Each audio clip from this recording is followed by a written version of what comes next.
You can't tell that I got a haircut? You can't tell. Seriously. No, look, I got this one cut, this one cut, this one cut. Well, it's because I just woke up not too long ago. That's why. I can't tame this piece. I don't know. What do you want me to do? Yeah, putting water on it might be a good idea. Hello, everyone. Good morning. Martin Zender coming to you again from my laundry room studio to detail the atrocities that will take place at the end of this age, having to do mainly with money, power, and control, and of course with the Jews obtaining power, money, and control, and the Jews will want to forward their version of the Messiah, and it's going to be a false Messiah. Here's what I have against the whole shebang is that the Jews rejected the original Messiah, their true Messiah, the real Messiah, because he was humble and he was of no reputation and he had no pedigree. Unfortunately, they didn't investigate it because how's this for a pedigree? David? Hello? Yes. So they will accept, however, the false Messiah. And the false Messiah, the man of lawlessness, will seem to be their friend in the first 3.5 years. Then, somewhere in the middle, he will receive a death blow, come back to life, and be obsessed by Satan, and then will turn against them. There's a reason he turns against them, is that the nations, the kings, become ticked off, basically, and putting it in Zender terminology. They become ticked off at Babylon and the Jews that run Babylon because they're so wealthy now. They're just so filthy rich that it becomes odious. It becomes odious has become a favorite word of mine over the last couple of weeks. They can't hope to pay them back anymore. They can't help. They can't hope to. So the only way they can get out from under the debt is by destroying Israel. And the kings talk the Antichrist into this. I mean, it says this, one of my favorite verses of my least favorite part of Revelation is verse 17 of chapter 17. God imparts to their hearts to form his opinion, and to form one opinion, and to give their kingdom to the wild beast, until the word of God shall be accomplished. These are the kings of the earth. Let's go back to verse 16 to remind you of this stuff. And the 10 horns which you perceived in the wild beast, these will be hating the prostitute. They will be hating the prostitute. Before, they loved the prostitute. They were cavorting with the prostitute. Oh, yes, they were. But then something changed. Satan got into the mix, turned things around, and they will be making her desolate now and naked. They will be eating her flesh, and they will be burning her up with fire, for God imparts to their hearts to form his opinion.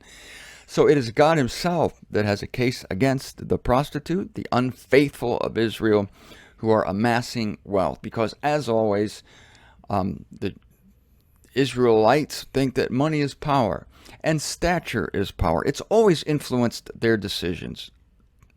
Badly influenced their decisions, power and money. And when I say power, I don't necessarily mean political clout. I mean physical stature. I go back to Saul, the original Saul, King Saul. Israel wanted him because he was handsome and he had broad shoulders. He was a tall man. He would have been on the cover of GQ if he were alive today. I don't know. Who's the modern day equivalent of King Saul? I don't know. Because I can never think of any popular figures. I can never think of any movie stars when I need to, because they're becoming so insignificant to me. They're being discarded. The chiefs of this eon are being discarded. So the nations form one opinion, and they give their kingdoms to the wild beast because they figure now that he's so grouchy, having been possessed by Satan, it gives him an extra layer of grouch. And as I said, Satan's no longer going to hide. Now he hides behind righteousness. It's not going to be that way anymore. He's going to drop the guys, and it's all-out attack. The fangs and the claws will be out. Yes, with the press of the world in their power, and this is the way it is today, And it's definitely going to be even more pronounced in the coming few years when these things start to develop. So with the press of the world in their power and the politicians of the world in their pay, that is the politicians of the world all owing them, the Jews, Israelites, I'll say that, sounds better, of the end time will be the king makers and the king breakers of the world. They will make you or break you. Because if money is what made you as a king, and that money comes from a source, of course, and the source, of course, is Israel, then that same entity that provided you with the money can break you. And so Israel decides at that time who is kings and who is a king and who's not a king. And this goes with the last verse of verse 18. And the woman whom you perceived is the great city which has a kingdom over the kings of the earth. I can't emphasize that enough. Makes and breaks. So now they're trying to choose a man who will be their Messiah. And of course, it's the man of lawlessness. But again, treachery ensues, as it always does. Treachery, treachery, treachery. Turncoats, traitors. The man of lawlessness comes to be a traitor. Oh, you're the greatest. We're going to make you our Messiah. Oh, thank you. That's very nice. And then this is the result of choosing a Messiah based on the soul, not on the spirit. The spirit chooses Jesus Christ, the humble Nazarene, and sees in him the true power, which is not physical. It's not economic. It's all the opposite of these things. You see the opposites being built here. There's no more opposites than the opulence of Babylon and the power that they wield over the earth. Wow, that's real power. Who doesn't want to have that kind of influence? That's the whole lust of politicians today. They want to have influence over other people. Power and money are that influence. Money buys it. Money buys power. Sounds like a big headache to me. Why would you want to do this? But they can't wait to do it. They have to do it. They want to do it. So the nations mortgage their manhood and their future to be subject to Babylon. But they get tired of it, and that's the thing. I'm going to read you a passage from A. Enoch's book, and this is very illustrative of how it happens, of why the nations form one opinion and why they turn against Israel with the man of lawlessness at their head. First of all, this: it's difficult to feel kindly toward those to whom a nation pays such colossal sums. So the interest rates, you remember in the Old Testament how much God hates usury. Usury was like exorbitant, confiscatory interest rates. It's one thing to charge interest. There's not necessarily anything wrong with lending money and borrowing money. It's the interest rates, the money you pay someone to borrow that money. It's a normal fee. Somebody's doing you a favor. They're giving you money that you don't have. So, of course, they're going to charge something. But when you have someone in a helpless position and you're holding them down and they're squirming and you take advantage of their weakness by increasing the interest rate, say from 5% to 50%, that's evil, that's wrong. And so you don't feel kindly toward people who are doing that. And the Jews can't, the Israelites, that sounds so bad to say Jews, they can't leave a good situation alone. So they turn the cranks, turn the screws on people. It's greed. That's what's going to precipitate the end. The greed, and the other nations are going to finally not be able to take it anymore. And it's the man of lawlessness who's going to suggest that. Like there's going to be a day when he says, this interest is getting a little high, isn't it? And then that's going to come to pass, verse 17, where God causes 10 kings to form one opinion. And the one opinion is going to be, yes, it's getting a little ridiculous. It's getting a little ridiculous. They're really taking advantage of their position. Yes, they're king makers and king breakers. And yes, we have enjoyed a degree of luxury by sidling up to them and schmoozing. But now they're demanding such interest. They're demanding more and more and more and more, and we can't take it anymore. That's the thing. Knock mentions this: the fact that the United States spent billions to help Germany with reparations, war payments, ill feelings because they owed such huge sums to their ally. Now, isn't this ironic? You have an ally who is lending you money with the intention of rebuilding your country, but then their ill feelings arise because it's so tricky when you lend someone money. This is my suggestion: is don't lend anyone money. I think my friend Solomon suggests the same thing somewhere. Because it causes problems. It causes problems. You think you're doing someone a favor. I'll lend you money.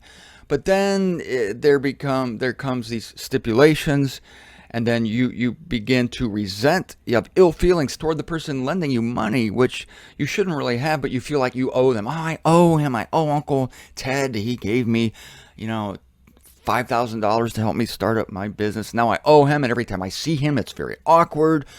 And awkwardness turns to hatred, potentially, if Uncle Ted keeps reminding you, if he maybe lords it over you. So certain people, you don't want to borrow money from them because you just know they're going to lord it over you. And then you don't want to be beholden to them in that way, especially if it's a relative. It's very awkward. My suggestion to you is, when it comes to money, this is what I do. When I give money to people, and I do this, I never attach any strings to it. I mean, they can do whatever they want with it, and I don't pay me back. This is especially true with my family. If my sons need money, I'll help them, and I'll give them money what I can. And Dad, I'll pay you back. No, I can't say no fast enough. No, you won't pay me back, but it'll make me feel better. Forget it. It's a gift. And if you don't accept this gift, I'll burn the money in front of you. I'll literally take a match and set it on fire. Because that's what it means to me. That's what money means to me, okay? In the sense that I never want to, I need money to, keep the rent going and everything, but I don't ever want money to become a wedge, to become a lever that someone uses to manipulate me, or that I use to manipulate somebody else. But this is the precise situation that's going to happen at the end of this eon with the Israelites, who own basically everything. Ill will. Yeah, ill will on steroids. And when you see what this ill will produce, well, it's going to produce Armageddon. It's going to produce the beginning of the end. And so it is with money. So it is. It all starts well. It seems to start well. Things are going along swimmingly. People are happy. They're flush with cash. And credit cards. That is it. That's it in a nutshell. Just look at credit cards. If you're in credit card debt, I beg you to get out of credit card debt. I beg you to get out of all debt, but especially credit card debt. Feels so good, doesn't it? When you take that piece of plastic out of your wallet or your purse, and you can instantly buy something. It satisfies the human lust for stuff, for good feeling, a good feeling. To many people, buying things, shopping is a sedative. It's a drug. It just gives you that rush of something is different. I have a new possession, that you didn't actually pay for it because you went into debt. And of course, you tell yourself that, well, I'll make sure I pay that bill off by the end of the month so that I'm not socked with what? Incredibly ridiculous interest rates. You're lulled into this thing. You're baited into the debt by interest rates that are attractively low. But then you have to read the fine print, which is like in 4-point type and like 10 paragraphs of the stuff. And you find out that, if you don't pay on time, then their interest rate goes from 6% to 16%, and then to 26%, and then who knows what. It just compounds. It's ridiculous. Human nature takes over. And of course, the banks know this. The banks make a living off of human nature. Human nature is we want stuff, and we want it now. And our eyes are bigger than our budget. And so This is in your own life. If you look at these things now, just take that and apply it on a world scale, on an unimaginable scale, where there's one entity that gives everybody their good feelings about what they have and what they own, and that's the Jews. And then there's that part of human nature with them that wants to get richer. The rich want to get richer. The powerful want to become more powerful. And so that is when there is a tipping point.